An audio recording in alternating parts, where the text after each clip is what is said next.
कोणत्याही स्थितीत संविधानात छेडछाड होऊ देणार नाही. झारखंडमध्ये पलामू इथे पंतप्रधान नरेंद्र मोदी यांचं प्रतिपादन.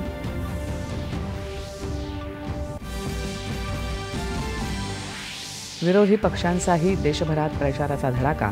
काँग्रेस नेते राहुल गांधी नवी दिल्लीत साधणार अग्निवीर योजनेच्या युवकांशी संवाद, तर प्रियंका गांधी गुजरात आणि कर्नाटक दौऱ्यावर. कांद्याच्या निर्यातीवरील बंदी केंद्र सरकारनं उठवली. परराष्ट्र व्यापार संचालनालयानं जारी केली अधिसूचना. आदेश त्वरित लागू होणार. केंद्रीय राज्यमंत्री डॉ. भारती पवार यांची माहिती. सर्व नागरिकांना सामावून घेणारी पंचायत राज ही एकमाद्वितीय व्यवस्था भारतीय लोकशाहीतलं उत्तम उदाहरण. संयुक्त राष्ट्रातल्या भारताच्या स्थायी प्रतिनिधी रुचिरा कंबोज. दलित चळवळीतील अग्रणी नेते आणि राज्याचे माजी परिवहन राज्यमंत्री गंगाधर गाडे यांचं निधन. आणि IPL क्रिकेट स्पर्धेत आज रॉयल्स चॅलेंजर्स बंगळुरू आणि गुजरात टायटन्स यांच्यात होणार लढत.